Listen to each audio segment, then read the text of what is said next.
കുറച്ചധികം റെസിപ്പീസ് ഉണ്ട്. അപ്പോൾ നമ്മുടെ കുട്ടികൾക്കൊക്കെ ലഞ്ച് ബോക്സിൽ കൊണ്ടുപോകാനും ഇനിയിപ്പോൾ നമുക്ക് ഓഫീസിലേക്കൊക്കെ കൊണ്ടുപോകാനാണെങ്കിലും ഒക്കെ ഈസി ആയിട്ടുള്ള സംഭവങ്ങളാണ് കേട്ടോ. അപ്പോൾ ആദ്യം തന്നെ ഒരു മയണൈസ് സാൻഡ്വിച്ചാണ്. നമ്മൾ ഓൾറെഡി ചെയ്ത റെസിപ്പീസൊക്കെ തന്നെയാണ് കേട്ടോ. എല്ലാം കൂടെ ഒരുമിച്ചൊരു വീഡിയോ ആക്കിയെന്ന് മാത്രം. അപ്പോൾ പെട്ടെന്ന് ചട്ടപടയെന്ന് അങ്ങോട്ട് കുറഞ്ഞു പോകാം കേട്ടോ. കുറച്ച് മയണൈസ് എടുക്കുക, അതിനകത്തേക്ക് കുറച്ച് ഇറ്റാലിയൻ സീസണിങ് എന്തെങ്കിലും നിങ്ങൾക്ക് ഇഷ്ടമുള്ള സംഭവങ്ങളൊക്കെ അതിലേക്ക് ചേർക്കാം കേട്ടോ.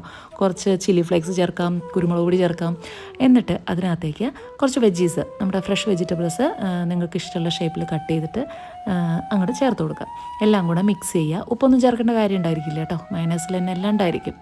എന്നിട്ട് നമ്മുടെ ബ്രെഡിനകത്ത് എന്തെങ്കിലും ഒരു സാലഡ് ലീഫ് നിങ്ങളുടെ കയ്യിലുള്ളതും കൂടെ വെച്ചിട്ട് നന്നായിട്ട് അങ്ങോട്ട് എന്താ പറയുക, അറേഞ്ച് ചെയ്ത് കൊടുക്കുക. ഇനി നമുക്ക് നമ്മുടെ സെക്കൻഡ് റെസിപ്പിയിലേക്ക് കിടക്കാം കേട്ടോ. സെക്കൻഡ് റെസിപ്പി വളരെ ഈസിയാണ്. കുറച്ച് വാനിലയും പിന്നെ കുറച്ച് ചോക്ലേറ്റ് സ്പ്രെഡും ഒക്കെ ഉണ്ടെങ്കിൽ അടിപൊളിയാക്കി ഉണ്ടാക്കി കൊടുക്കാം. അപ്പോൾ വളരെ കുറച്ച് വാനില എസൻസ് ചേർത്ത് കൊടുത്തിട്ടുണ്ട്. അതിനകത്തേക്ക് അല്പം പാലും പിന്നെന്താ നമ്മളെടുത്ത് വെച്ചിട്ടുള്ള ഈ ഒരു ചോക്ലേറ്റ് സ്പ്രെഡും കൂടെ അങ്ങോട്ട് ചേർത്ത് കൊടുക്കുക. ഇതെല്ലാം കൂടെ സ്പൂൺ കൊണ്ട് മിക്സ് ചെയ്യാന്ന് പറഞ്ഞാൽ കുറച്ച് ബുദ്ധിമുട്ടാണ് കേട്ടോ. അപ്പോൾ അതുകൊണ്ട് ഞാൻ കൈകൊണ്ട് നന്നായിട്ട് അങ്ങ് മിക്സ് ചെയ്തെടുക്കുന്നുണ്ട്. പഞ്ചസാര വേണമെങ്കിൽ ആഡ് ചെയ്യാം, വേണമെങ്കിൽ ആഡ് ചെയ്യേണ്ട. അപ്പോൾ എന്നിട്ട് എന്ത് ചെയ്യുക, ഇനിയൊന്നുമില്ല, ബ്രെഡ് ഏതാണോ ഇരിക്കുന്നത് അതെടുത്തിട്ട് നമുക്ക് കുറച്ച് ബട്ടറൊക്കെ അങ്ങ് ചൂടാക്കി എടുക്കുക. ബ്രെഡിൻ്റെ രണ്ട് സൈഡിലും നമ്മുടെ ഈ ഒരു സംഭവം നന്നായിട്ട് അങ്ങ് സ്പ്രെഡ് ചെയ്യുക. അതിൽ മുക്കി എടുത്തിട്ട് അങ്ങ് പൊരിച്ചെടുക്കുക, ടോസ്റ്റ് ചെയ്തെടുക്കുക. അപ്പോൾ സംഭവം കഴിഞ്ഞു. ഇത്രയേ ഉള്ളൂ. പിള്ളേർക്കൊക്കെ ഉണ്ടല്ലോ ഇഷ്ടമാവും. ടിഫിനൊക്കെ എങ്ങനെ കാലി നോക്കിയാൽ മതി. ഹെൽത്തി ആണോ എന്നൊക്കെ ചോദിച്ചു കഴിഞ്ഞാൽ ഇതിൻ്റെ കൂടെ കുറച്ച് ഫ്രൂട്ട്സൊക്കെ അധികം അങ്ങ് വെച്ച് കൊടുക്കുക. അത്രേ നമുക്ക് ചെയ്യാൻ പറ്റുള്ളൂ. ഇനി നമ്മൾ ദോശ വെച്ചിട്ടൊരു മാജിക് കേട്ടോ. അപ്പോൾ ഇവിടെ പിള്ളേർക്ക് ദോശയുടെ കൂടെ സാമ്പാർ അങ്ങനെയുള്ള കറികളൊന്നും കൊണ്ടുപോകാൻ ഒട്ടും ഇഷ്ടമില്ല. കറികളൊന്നും കൊണ്ടുപോകാനേ ഇഷ്ടമല്ല. അപ്പോൾ അതുകൊണ്ട് എന്ത് ചെയ്യുക, കുറച്ച് ദോശമാവ് നമ്മൾ അങ്ങ് ഒഴിച്ചു കൊടുക്കുന്നുണ്ട്. അതിന് മുകളിലേക്ക് അതാവുന്നതിന് മുന്നേ തന്നെ അതായത് ആ ഫസ്റ്റിൽ മാവ് ഒഴിച്ച ഉടനെ തന്നെ അതിന് മുകളിലേക്ക് കുറച്ച് നമ്മുടെ പൊട്ടാറ്റോ ഫില്ലിങ് വെച്ച് കൊടുക്കുക, നമ്മുടെ മസാല ദോശയുടെ ഫില്ലിങ്. എന്നിട്ട് കുറച്ചുകൂടെ മാവ് ഒഴിച്ചിട്ട് അതങ്ങോട്ട് കവർ ചെയ്യുക. ഒരു ഭാഗം നായിന്ന് കാണുമ്പോൾ തിരിച്ചിട്ട് അങ്ങോട്ട് കുക്ക് ചെയ്യുക, ക്ലോസ് ചെയ്ത് വെച്ച് അങ്ങ് കുക്ക് ചെയ്യുക കേട്ടോ. അപ്പോൾ തിരിച്ച് മറിച്ചൊക്കെ ഇട്ട് കുക്കായി വന്നിട്ടുണ്ട്. അപ്പോൾ നമ്മളിതിൻ്റെ കൂടെ കുറച്ച് ഒരു ഓംലേറ്റ് ഉണ്ടാക്കി കൊടുക്കുന്നുണ്ട് കേട്ടോ. അപ്പോൾ അവർക്ക് തന്നെ മതി കഴിക്കാനായിട്ട്. പിന്നെ കുറച്ച് ഫ്രൂട്ട്സും ഒക്കെ, കറികളൊക്കെ ഇഷ്ടമുള്ള കുട്ടികളാണെങ്കിൽ, ചട്നിയൊക്കെ കഴിക്കുന്ന കുട്ടികളാണെങ്കിൽ അവർക്ക് അതും കൂടെ ഇതിൻ്റെ കൂടെ നമുക്ക് വെച്ച് കൊടുക്കാം. അപ്പോൾ പതിവ് പോലെ കുറച്ച് ഫ്രൂട്ട് പിക്സ് ഒക്കെ വെച്ച് നമുക്കതങ്ങനെ അലങ്കരിച്ച് കൊടുക്കാം. ഇനി ഈ കണ്ണും മുക്കൊക്കെ കാണുന്നത് എന്താണെന്നല്ലേ, അപ്പോൾ നമ്മുടെ ഈ ഒരു ടിഫിൻ ബോക്സ് സ്റ്റീലിൻ്റെ ഒരു ടിഫിൻ ബോക്സ് കേട്ടോ. അതിനകത്താണ് നമ്മൾ കൊടുത്തയക്കുന്നത്. അപ്പോൾ ചീസ് എടുത്ത് വെച്ചിട്ടുണ്ട്. പിന്നെ അതുപോലെ കുറച്ച് വെജിറ്റബിൾസ് എല്ലാം നമ്മൾ ബട്ടറിൽ നന്നായിട്ടൊന്ന് സോട്ട് ചെയ്തെടുത്തിട്ടുണ്ട് കേട്ടോ. എന്നിട്ട് അല്പം ചീസ് ഇതിലേക്ക് അങ്ങ് ചേർത്ത് നന്നായി മിക്സ് ചെയ്തു. നമ്മൾ നേരത്തെ എടുത്ത് വെച്ച ഈ ഒരു പൊട്ടാറ്റോ ഉണ്ടല്ലോ, കുക്ക് ചെയ്ത് വെച്ച പൊട്ടാറ്റോയിലേക്ക് കുറച്ച് ചാറ്റ് മസാലയും കൂടെ ചേർത്ത് അതങ്ങ് സെപ്പറേറ്റ് ചെയ്തൊന്ന് മിക്സ് ചെയ്തു. എന്നിട്ട് ഇതെല്ലാം കൂടി അങ്ങ് മിക്സ് ആക്കി കേട്ടോ. ഇനി ഇതെല്ലാം കൂടെ ഒരുമിച്ചിട്ട് ചെയ്യണമെങ്കിൽ നിങ്ങൾക്ക് അങ്ങനെ ചെയ്യാം കേട്ടോ. അപ്പോൾ ചീസ് അത്യാവശ്യത്തിന് വേണമെങ്കിൽ ഇനിയും ചേർത്ത് കൊടുക്കാം. പിന്നെ കുറച്ച് ചില്ലി ഫ്ലേക്സും കൂടെ ചേർത്തിട്ടുണ്ട് ഒരു എരിവിനൊക്കെ വേണ്ടിയിട്ട്. അപ്പോൾ കുട്ടികളുടെ ഇഷ്ടത്തിനനുസരിച്ച് എന്തൊക്കെയാണ് വേണ്ടത് വെച്ചാൽ നിങ്ങൾക്ക് ഇതിലേക്ക് ആഡ് ചെയ്യാം കേട്ടോ. അപ്പോൾ നമുക്കിനി ഇത് ടിഫിനകത്തോട്ടേക്ക് വെക്കാം. അപ്പോൾ ഇനിയിപ്പോൾ ഒരു ചപ്പാത്തി എടുത്തിട്ട് അതിനകത്തേക്ക് നമ്മുടെ ഫില്ലിങ് അങ്ങ് വെച്ച് കൊടുക്കുക, അതങ്ങ് ക്ലോസ് ചെയ്യുക. പിന്നെ നമ്മുടെ കയ്യിലുള്ള ഈ ഒരു സംഭവങ്ങളൊക്കെ വെച്ച് അങ്ങ് അലങ്കരിച്ച് കൊടുത്തേക്കാം. കൂടെ കുറച്ച് ഗ്രീൻ ആപ്പിളും കൂടെ വെച്ചേക്കുന്നുണ്ട് കേട്ടോ. അപ്പോൾ ഇന്നത്തെ സ്പെഷ്യൽ ഇതാണ്. ഇനി അടുത്ത ടിഫിൻ എന്താണെന്ന് നോക്കാം. ഒരു സ്റ്റഫ്ഡ് ഇഡ്ഡലിയാണ് കേട്ടോ. ഇത് പിള്ളേർക്കൊക്കെ വലിയ ഇഷ്ടമാണ്. ഇവിടെ എൻ്റെ റെസിപ്പീസിൽ നിങ്ങൾ മിക്കവാറും കറികളൊന്നും കാണില്ല. കാരണം ഇവിടെ ഉള്ളവർക്ക് കറികൾ കൊണ്ടുപോകാൻ ഇഷ്ടമില്ല. ജസ്റ്റ് സ്കൂളിൽ പോയാൽ വിശക്കാതിരിക്കാൻ എന്തെങ്കിലും കഴിക്കണം. മെയിനായിട്ടുള്ള ഫുഡിങ് എല്ലാം വീട്ടിൽ വന്നിട്ട് കേട്ടോ. അപ്പോൾ അതുകൊണ്ട് ഇതിനകത്തൊക്കെ എന്തെങ്കിലും ഒളിപ്പിച്ച് വെക്കുക. നമ്മൾ ഉണ്ടാക്കുന്ന കറികളൊക്കെ മാക്സിമം ചെന്നാൽ ഒരു ചട്നി, അതിലപ്പുറത്തേക്ക് കൊണ്ടുപോവില്ല. അപ്പോൾ നമ്മൾ കുറച്ച് വെജീസൊക്കെ ഇതുപോലെ ഒന്ന് ചോപ്പ് ചെയ്തെടുക്കുന്നുണ്ട് കേട്ടോ. കുറച്ച് സവാളയും ക്യാരറ്റും, നമ്മുടെ സ്ഥിരം പരിപാടികൾ. എന്നിട്ട് കുറച്ച് ബട്ടറിലോ അല്ലെങ്കിൽ നിങ്ങൾക്ക് ഓയിലോ ഒക്കെ ഒന്ന് ജസ്റ്റ് ഒന്ന് ഇതുപോലെ ഒന്ന് വഴറ്റിയെടുക്കുക. കുറച്ച് തേങ്ങയും പച്ചമുളകും എല്ലാം ചേർത്ത് കൊടുത്തിട്ടുണ്ട്. ഞാൻ പറഞ്ഞ പോലെ നിങ്ങൾക്ക് ഇതിൽ പനീർ ചേർക്കാം, നിങ്ങൾക്ക് ഇഷ്ടമുള്ള എന്ത് ഫില്ലിങ് വേണമെങ്കിലും ചേർക്കാം. അപ്പോൾ കുറച്ച് നമ്മുടെ ദോശമാവ് ഇഡ്ഡലി മാവ് ഇട്ട് കൊടുത്തിട്ടുണ്ട്. അതിനകത്തോട്ടേക്ക് ഈ ഒരു ഫില്ലിങ് വെച്ച് കൊടുക്കുക. പിന്നെ വീണ്ടും നമ്മുടെ ഈ ഒരു മാവ് വെച്ച് അടയ്ക്കുക. അപ്പോൾ ഇത്രയേ ഉള്ളൂ, ഈസി അല്ലേ. അപ്പോൾ നിങ്ങളൊരു ഉപ്പേരിയൊക്കെ ഉണ്ടാക്കുന്നത്, എന്തെങ്കിലും ഒരു തോരനൊക്കെ വെക്കുന്നുണ്ടെങ്കിൽ, ക്യാബേജ് തോരനൊക്കെയാണ് വെക്കുന്നതെങ്കിൽ ഇതുപോലെ കുട്ടികൾക്ക് ഇഡ്ഡലിയുടെ ഇടയിൽ നമുക്ക് നന്നായിട്ട് വെച്ച് കൊടുത്തു കഴിഞ്ഞാൽ അവർക്ക് വളരെ ഇഷ്ടമാവും കേട്ടോ കഴിക്കാനായിട്ട്. അടുത്ത റെസിപ്പി എന്താണെന്ന് നോക്കാം. അപ്പോൾ ആദ്യം തന്നെ നമുക്ക് ഈ ഒരു ഫ്രൂട്ട്സും കാര്യങ്ങളൊക്കെ അങ്ങ് പാക്ക് ചെയ്ത് വയ്ക്കാം. ഇന്നിപ്പം ഈ ഒരു വളരെ തിരക്ക് പിടിച്ചൊരു ദിവസമായതുകൊണ്ട് ഈ പാക്കറ്റ് ചപ്പാത്തിയാണ് കിട്ടിയത് കേട്ടോ. കുറച്ച് പൊട്ടാറ്റോ അങ്ങോട്ട് നന്നായിട്ട് കുക്ക് ചെയ്ത് വെച്ചിട്ടുണ്ട്. ജസ്റ്റ് ഒന്ന് ഉപ്പൊക്കെ ചേർത്ത് കുക്ക് ചെയ്ത് വെച്ചിട്ടുണ്ട് കേട്ടോ. ഒന്ന് പൊട്ടാറ്റോ ഒക്കെ കുക്കായി വന്നതിന് ശേഷം ഞാൻ ഓയിലിൽ ജസ്റ്റ് ഒന്ന് രണ്ട് സൈഡും ഒന്ന് ഫ്രൈ ചെയ്തെടുത്തിട്ടും കൂടെ ഉണ്ട് കേട്ടോ. എന്നിട്ട് നമ്മുടെ ഈ ഒരു ബ്രെഡിനകത്ത് ചീസെല്ലാം വെച്ചിട്ട് നമ്മുടെ പൊട്ടാറ്റോയും കൂടെ വെച്ച് അങ്ങ് മിക്സ് ചെയ്ത് കൊടുക്കുക, അറേഞ്ച് ചെയ്ത് കൊടുക്കാം. ഇനി ഒരു സ്പെഷ്യൽ ഐറ്റമാണ് കേട്ടോ. എന്താ വെച്ചാൽ നമ്മുടെ ഈ ഒരു ബീട്രൂട്ടൊക്കെ വെച്ചിട്ട് ഒരു ബീട്രൂട്ട് പറാത്ത, അതിൻ്റെ കൂടെ കുറച്ച് ഫ്രൂട്ട്സൊക്കെ വെച്ച് അങ്ങ് നമുക്ക് അറേഞ്ച് ചെയ്ത് കൊടുക്കാം അവരുടെ ടിഫിൻ. അപ്പോൾ ഇതിൽ നമ്മുടെ ചപ്പാത്തി മാവുണ്ടല്ലോ, അതിൻ്റെ കൂടെ കുറച്ച് ബീട്രൂട്ടും കൂടെ കൂട്ടി അങ്ങ് അരയ്ക്കുക, അത്രയേ ഉള്ളൂ കാര്യം. എന്നിട്ട് നമ്മൾ ഇതിനകത്തോട്ടേക്ക് ബീട്രൂട്ട് ആദ്യം ഒന്ന് കുക്ക് ചെയ്തെടുത്താൽ കേട്ടോ. എന്നിട്ട് നമ്മുടെ സാധാരണ ദോശമാവൊക്കെ ചപ്പാത്തി മാവൊക്കെ ചെയ്യുന്ന പോലെ നിങ്ങൾ നന്നായിട്ട് ഇതുപോലെ പരത്തിയെടുക്കാനായിട്ട് റെഡിയാക്കി വയ്ക്കാം. കുറച്ച് സമയം ഇങ്ങനെ വെച്ചിരുന്നാൽ നല്ല സോഫ്റ്റായിട്ട് വരുവേ. എന്നിട്ട് പിന്നെ ഓരോ ഉരുളകളാക്കി സാധാരണ ചെയ്യുന്ന പോലെ ഓരോ ഉരുളകളാക്കിയിട്ട് ചപ്പാത്തികളാക്കി മാറ്റാം. അപ്പോൾ ഇതാവുമ്പോൾ പിന്നെ വെജീസൊക്കെ കഴിക്കാൻ കുറച്ച് ബുദ്ധിമുട്ടുള്ളവരൊക്കെ ആണെങ്കിലും അതങ്ങ് ഉള്ളിലേക്ക് അങ്ങ് എത്തിക്കോളും. ഇതേപോലെ നിങ്ങൾക്ക് പാലക്കൊക്കെ വെച്ച് ചെയ്യാം കേട്ടോ, ചീരയൊക്കെ വെച്ച് ചെയ്യാം. കുട്ടികൾ കഴിക്കാത്ത എന്തെങ്കിലും സംഭവങ്ങളൊക്കെ ഉണ്ടെങ്കിൽ മൂങ് ദാലൊക്കെ വെച്ചിട്ട് നിങ്ങൾക്ക് ചെയ്തേക്കാം. അതിനകത്തൊരു ഫില്ലിങ്ങും കൂടെ അങ്ങ് വെച്ച് കൊടുക്കുന്നുണ്ട്. നമ്മൾ നേരത്തെ പറഞ്ഞ റെസിപ്പീസിലൊക്കെ ഉപയോഗിച്ചിരുന്ന ഫില്ലിങ്ങൊക്കെ തന്നെയാണ് കേട്ടോ. ഇനി അടുത്തത് ഒരു ദോശ റെസിപ്പിയാണ്. അപ്പോൾ ആ ദോശയുടെ നടുക്ക് ഓരോ ചെറിയ ടൊമാറ്റോ നമ്മൾ വെച്ച് കൊടുത്തിട്ടുണ്ട്. വെറുതെ ഒരു ഭംഗിക്ക് വേണ്ടി വെച്ച് കൊടുത്തതാണ്. അത് അല്ലാതെ കൊടുത്തു കഴിഞ്ഞാൽ കഴിക്കില്ല. ഇതിൻ്റെ കൂടെ ആയാൽ അതങ്ങ് അകത്തെത്തിക്കോളും. കുറച്ച് സാലഡ് ലീവ്സും കൂടെ നമ്മുടെ ഈ ഒരു ദോശയുടെ മുകളിലേക്ക് വെച്ച് കൊടുത്തിട്ടുണ്ട്. ഇത്രയേ ഉള്ളൂ. വളരെ സിമ്പിളായിട്ടുള്ള ഒരു തിരക്ക് പിടിച്ച ബ്രേക്ക്ഫാസ്റ്റാണ് കേട്ടോ. അപ്പോൾ അതിൻ്റെ കൂടെ നമുക്ക് ഈസി ആയിട്ട് ഒരു ചട്നിയും കൂടെ അങ്ങോട്ട് ചെയ്തെടുക്കാം.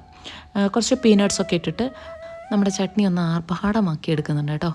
അപ്പോൾ ചിലർ കഴിക്കും, ചിലർ കഴിക്കില്ല. ചട്നിയൊക്കെ ആക്കി കൊടുത്തു കഴിഞ്ഞാൽ എന്തായാലും നമ്മൾ ആക്കി വെക്കുന്നുണ്ട്, കഴിക്കുമെന്ന് നോക്കാം. ഈ ഒരു ടിഫിനകത്ത് മുകളിലും താഴെയും ഒക്കെ അറകളുള്ള കാരണം നമുക്ക് എല്ലാം ഒന്നിലെല്ലാം അങ്ങ് വെച്ച് കൊടുക്കാം കേട്ടോ. ഈ മുകൾ ഭാഗത്ത് ചട്നി വെച്ച് കൊടുക്കാം, ഈ സൈഡിൽ വേണമെങ്കിൽ നമുക്ക് ഫ്രൂട്ട്സ് വെച്ച് കൊടുക്കാം, അങ്ങനെയൊക്കെ. എന്നാലും ഈ ഒരു ഗോപുരത്തിനകത്തും ഞാൻ കുറച്ച് ഐറ്റംസ് വെച്ച് കൊടുക്കുന്നുണ്ട്. അവർക്ക് ഫസ്റ്റ് ബ്രേക്ക്, സെക്കൻഡ് ബ്രേക്ക്, അങ്ങനെ ബ്രേക്കുകൾ വന്നുകൊണ്ടിരിക്കും. അപ്പോൾ ആ സമയത്ത് കഴിക്കാൻ വേണ്ടിയിട്ട്. അടുത്തത് നമ്മുടെ ഈ ഒരു സാബുദാന വെച്ചിട്ട് ഒരു മാജിക്കാണ് കേട്ടോ. അപ്പോൾ ഇത് തലേദിവസം തന്നെ അങ്ങ് സോക്ക് ചെയ്യാൻ വെച്ചോളണേ, ഇല്ലെങ്കിൽ നമുക്ക് പണി കിട്ടും. രാവിലെ ഇതൊന്നും നമുക്ക് റെഡിയാക്കി എടുക്കാനായിട്ട് പറ്റുക. കുറച്ച് കടല അങ്ങോട്ട് പൊടിച്ചെടുക്കുന്നുണ്ട്. പിന്നെന്താ, കുറച്ച് വെജീസും നമുക്കൊന്ന് റെഡിയാക്കി എടുക്കണം. കുറച്ച് വാൽനട്ടാണ് ഇപ്പോൾ പൊടിച്ചെടുത്തത്. അത് ഒന്ന് ജസ്റ്റ് ഫ്രൈ ചെയ്തെടുക്കുക. അതിനകത്തേക്ക് നമ്മൾ ഫ്രൈ ചെയ്ത് വെച്ച പൊട്ടാറ്റോസ് ചേർത്ത് കൊടുത്തിട്ടുണ്ട്. ഇനി അല്ലെങ്കിൽ നിങ്ങൾക്ക് അതിൽ വെച്ച് കുക്ക് ചെയ്താലും മതി. പിന്നെ സവാള, ക്യാരറ്റ്, ഇങ്ങനെയുള്ള വെജീസും പിന്നെ അതുപോലെ തന്നെ നമ്മൾ പൊടിച്ച് വെച്ച കടലയും കൂടെ ചേർത്ത് അതിനകത്തോട്ടേക്ക് നമ്മുടെ ഈ ഒരു സാബുദാനയും കൂടെ ചേർത്ത് നന്നായിട്ട് അങ്ങോട്ട് മിക്സ് ചെയ്യുക കേട്ടോ. ആവശ്യത്തിന് ഉപ്പ് എല്ലാ റെസിപ്പിയിലും നിങ്ങൾ ചേർത്തോളണേ. ഞാൻ പ്രത്യേകിച്ച് അതിനെക്കുറിച്ച് പറയില്ല. അപ്പോൾ കുറച്ച് മുളക് പൊടിയും മഞ്ഞൾപ്പൊടിയും ചേർത്തിട്ട് കൊറിയാൻഡർ ലീവ്സും എല്ലാം കൂടി ചേർത്തിട്ട് നാരങ്ങ നീരും കൂടെ ഒന്ന് ചേർത്ത് കൊടുത്തിട്ട് നമ്മൾ എടുക്കുന്നുണ്ട് കേട്ടോ. അടുത്തതൊരു ടൊമാറ്റോ സൂപ്പിൻ്റെ റെസിപ്പിയാണ് കേട്ടോ. അപ്പോൾ ഇത് വേണമെങ്കിൽ നമുക്ക് പിള്ളേർക്ക് സ്കൂളിലൊക്കെ കൊണ്ടുപോകാനായിട്ട് കൊടുക്കാം. നന്നായിട്ട് എയർ ടൈറ്റായിട്ട് അടച്ച് വെച്ചിട്ട് കൊടുത്താൽ മതി. അപ്പോൾ കുറച്ച് നമ്മുടെ ടൊമാറ്റോ, പിന്നെ അതുപോലെ തന്നെ ഗാർലിക്കും വെളുത്തുള്ളിയും പിന്നെ സവാളയും ഇതെല്ലാം കൂടെ നമുക്ക് ബട്ടറിനകത്ത് കുറച്ച് ഈ ഒരു വഴനയിലയും 2 ഗ്രാമ്പും വെച്ചിട്ട് നന്നായിട്ടൊന്ന് വഴറ്റിയെടുക്കുന്നുണ്ട്. അതിനകത്തേക്ക് നമ്മുടെ തക്കാളി ഇട്ട് കൊടുക്കുക. എല്ലാം കൂടെ നന്നായിട്ടൊന്ന് അരച്ചെടുത്തിട്ട് ഇതുപോലെ ഒന്ന് അരിച്ചെടുക്കാം. അപ്പോൾ ഇത്രയും പരിപാടിയുള്ളൂ. നമ്മുടെ സൂപ്പർ ടൊമാറ്റോ സൂപ്പ് റെഡി ആയിക്കൊണ്ടിരിക്കുക കേട്ടോ. അപ്പോൾ നമ്മുടെ ഈ ഒരു ക്രീം ചേർത്താൽ ഒന്നുകൂടെ ഒന്ന് അടിപൊളിയായിട്ട് കിട്ടും. പിന്നെ അതിനകത്തേക്ക് നമുക്ക് കുറച്ച് നിങ്ങൾ സാധാരണ ചേർക്കുന്ന സൂപ്പിൽ ചേർക്കുന്ന എന്തെങ്കിലും ഹെർബ്സൊക്കെ ഉണ്ടെങ്കിൽ എല്ലാം ചേർത്ത് കൊടുക്കുക കേട്ടോ. അപ്പോൾ ഇത്രയേ ഉള്ളൂ. അപ്പോൾ അവർക്ക് വീട്ടിൽ നിന്ന് കഴിക്കണമെങ്കിൽ കഴിക്കാം. ഇനി അതെല്ലാം സ്കൂളിൽ കൊണ്ടുപോയിട്ട് ഇതുപോലെ ബ്രെഡെല്ലാം നല്ല ക്രിസ്പി ആയിട്ട് ടോസ്റ്റ് ചെയ്ത് കൊടുത്തു കഴിഞ്ഞാൽ അത് കൂട്ടി ഒരു കറി പോലെ അവർക്ക് കഴിക്കാനും പറ്റും കേട്ടോ. അപ്പോൾ ഇനി നമുക്ക് നമ്മുടെ അടുത്ത റെസിപ്പിയിലോട്ട് പോവാം. ഒരു പാസ്ത ഉണ്ടാക്കുന്നുണ്ട്. പിന്നെ അത് കഴിക്കാൻ വേണ്ടിയിട്ട് ഒരു ഗ്രേവി എഗ്ഗ് വെച്ചിട്ട് ഉണ്ടാക്കുന്നുണ്ട് കേട്ടോ. അപ്പോൾ എങ്ങനെയാണെന്ന് നോക്കാം. നമ്മൾ കുറച്ച് തക്കാളി പിന്നെ അതുപോലെ തന്നെ സവാള ഇതെല്ലാം ഒന്ന് കട്ട് ചെയ്ത് വെച്ചിട്ടുണ്ട്. നമുക്ക് നമ്മുടെ ഈ ഒരു പാസ്ത നന്നായിട്ട് അങ്ങോട്ട് കുക്ക് ചെയ്ത് എടുക്കാം കേട്ടോ. സാധാരണ നിങ്ങളെല്ലാം കുക്ക് ചെയ്യുന്ന പോലെ കുറച്ച് ഒലിവ് ഓയിലും ഉപ്പും എല്ലാം ചേർത്തിട്ട് അങ്ങ് കുക്ക് ചെയ്തെടുക്കുന്നുണ്ട്. തൊട്ടടുത്ത് തന്നെ ഒരു പാത്രത്തിൽ നമുക്ക് കുറച്ച് ഒലിവ് ഓയിൽ ചേർത്തിട്ട് അല്ലെങ്കിൽ നിങ്ങൾക്ക് ഇഷ്ടമുള്ള ഓയിൽ ചേർത്തിട്ട് കുറച്ച് സവാള അങ്ങോട്ട് വഴറ്റിയെടുക്കുക. അതിനകത്തേക്ക് ഉപ്പൊക്കെ ഇട്ട് കൊടുത്തിട്ടുണ്ട്. ആവശ്യത്തിന് തക്കാളിയും കൂടെ ചേർത്ത് നന്നായിട്ട് തക്കാളി ചേർക്കുന്നുണ്ട് കേട്ടോ. അതിനകത്ത് തക്കാളിയുടെ അളവ് നമ്മൾ കുറച്ച് കൂട്ടിയിട്ടാണ് ചേർക്കുന്നത്. ഒന്ന് റെഡിയായി വന്നു തോന്നുമ്പോൾ നമുക്ക് കുറച്ച് ക്രീം ചേർത്ത് കൊടുക്കാം. അപ്പോൾ ക്രീം ചേർത്ത് കൊടുത്തിട്ട് നന്നായിട്ടൊന്ന് മിക്സ് ചെയ്ത് അതിനകത്തേക്ക് പൊടികളെല്ലാം ചേർത്ത് കൊടുക്കുന്നുണ്ട്. മഞ്ഞൾപ്പൊടി, മുളക് പൊടി ഇത്രേ ചേർക്കുന്നുള്ളൂ. എന്നിട്ടൊന്ന് തണുത്ത് വന്നതിന് ശേഷം നമുക്ക് നന്നായിട്ടൊന്ന് അരച്ചെടുത്തിട്ട് ആവശ്യത്തിന് ഉപ്പൊക്കെ ഉണ്ടോ നോക്കിയതിന് ശേഷം നല്ല ബോയിൽഡ് എഗ്സ് അങ്ങോട്ട് ചേർത്ത് കൊടുക്കുന്നുണ്ട്. അപ്പോൾ അത് മിക്സ് ചെയ്തിട്ട് കുട്ടികൾക്ക് കഴിക്കാം, ടിഫിനായിട്ട് കഴിക്കാം. ഞാനിപ്പോൾ ഇതെല്ലാം കൂടെ മിക്സ് ചെയ്ത് അങ്ങ് ടിഫിനിലാക്കുകയാണ് ചെയ്തത് കേട്ടോ. അതുകൊണ്ട് നമ്മൾ ചെയ്യാൻ പോകുന്നത് നല്ല പ്രോട്ടീൻ റിച്ച് ആയിട്ടുള്ളൊരു സംഭവമാണ് കേട്ടോ. അപ്പോൾ ഈ കറുത്ത കടലയൊക്കെ ഇഷ്ടമുള്ള കുട്ടികളാണെങ്കിൽ നമുക്ക് എന്ത് ചെയ്യുക വെച്ചാൽ അതൊന്ന് ഹെൽത്തി ആയിട്ട് അവർക്ക് കൊടുത്തയക്കാം. അപ്പം തലേ ദിവസം തന്നെ നമ്മുടെ കടലയെല്ലാം ഒന്ന് സോക്ക് ചെയ്യാനായിട്ട് വെക്കുക. എന്നിട്ട് രാവിലെ നന്നായിട്ടൊന്ന് കുക്ക് ചെയ്തെടുക്കുക. അപ്പോൾ കുറച്ച് വറവിട്ടെടുക്കുക കാര്യങ്ങളൊക്കെ. കടുക്, ഉണക്കമുളക് ഞാൻ പറയണ്ടല്ലോ, ഉണക്കമുളകിൻ്റെ പൊടിയാണ് ഉപയോഗിച്ചത്, ചില്ലി ഫ്ലേക്സ്, പിന്നെ അതുപോലെ തന്നെ എള്ള്, ഇതെല്ലാം ഇട്ടിട്ടൊന്ന് വറവിട്ടെടുത്തിട്ടുണ്ട്. കുറച്ച് ഉലുവ വേണമെങ്കിൽ ചേർക്കാം, വേണമെങ്കിൽ ചേർക്കണ്ട കേട്ടോ. എന്നിട്ട് അതിലേക്ക് നമ്മുടെ ഈ ഒരു കടല ഇട്ട് കൊടുക്കുക. പിന്നെ നമ്മുടെ തേങ്ങ കൊത്തിട്ട് കൊടുത്തിട്ടുണ്ട്, കുക്ക് ചെയ്ത് വെച്ചിട്ടുള്ള കോൺ ഇട്ട് കൊടുത്തിട്ടുണ്ട്, നമ്മുടെ കടലയും പിന്നെ തക്കാളി ചേർത്ത് കൊടുത്തിട്ടുണ്ട്, സവാള ചേർത്ത് കൊടുത്തിട്ടുണ്ട്. അപ്പോൾ ഈ തക്കാളി സവാളയൊന്നും നമ്മൾ വഴറ്റേണ്ട കാര്യമില്ല കേട്ടോ. അപ്പോൾ ഇതുപോലെ നിങ്ങൾക്ക് ചേർത്ത് കൊടുക്കാം. അതിന് മുകളിൽ അവർക്ക് ഇഷ്ടപ്പെട്ട കുറച്ച് ഇതുപോലത്തെ ചിപ്സ് എടുത്തിട്ട് ഒന്ന് ജസ്റ്റ് നമുക്ക് പാക്കറ്റിലൊക്കെ വാങ്ങിക്കാൻ കിട്ടുന്ന വീട്ടിലുണ്ടാക്കുകയാണെങ്കിൽ ഉണ്ടാക്കുകയും ചെയ്യാം കേട്ടോ. മുകളിലൊന്ന് ഇട്ട് കൊടുക്കുന്നുണ്ട്. പിന്നെ അതുപോലെ നാരങ്ങ നീരും കൂടെ ചേർത്ത് നന്നായിട്ടങ്ങ് മിക്സ് ചെയ്തെടുക്കുക കേട്ടോ. അടുത്തത് നമുക്ക് എല്ലാവർക്കും അറിയാം, എപ്പോഴും ഒന്ന് എണീക്കാൻ ലേറ്റായി പോയാൽ എന്തെങ്കിലും അങ്ങനത്തെ എമർജൻസി സിറ്റുവേഷൻസിൽ എപ്പോഴും ഞാൻ ഉണ്ടാക്കുന്നൊരു ബ്രേക്ക്ഫാസ്റ്റും ടിഫിനും എല്ലാം ആണ് ഇട്ടത്. എൻ്റെ വീട്ടിൽ എപ്പോഴും സ്റ്റോക്കായിട്ടിരിക്കുന്ന ഒരു സംഭവമാണ് ഈ അവലെന്ന് പറയുന്നത്. അപ്പോൾ അതുണ്ടെങ്കിൽ നമുക്ക് എളുപ്പത്തിൽ നമുക്ക് ഫില്ലിംഗ് ആയിട്ടൊരു സംഭവം അങ്ങ് ചെയ്തെടുക്കാൻ പറ്റും. അപ്പോൾ നമ്മളിത് ആ വറവൊക്കെ ഇട്ട് എടുക്കുന്നുണ്ട്. അതിനകത്തേക്ക് കടലയും പിന്നെ അതുപോലെ കാഷ്യൂ നട്ട്സും നിങ്ങൾ കണ്ടല്ലോ, 3 ഐറ്റംസ് ഇട്ട് കൊടുത്തിട്ടുണ്ട്. ഇഞ്ചി, പച്ചമുളക്, നമ്മൾ ഉപ്പുമാവിന് ഇട്ട് കൊടുക്കുന്ന പോലെ അങ്ങനെയുള്ള ഐറ്റംസ് എല്ലാം ഇട്ട് കൊടുത്തിട്ടുണ്ട്.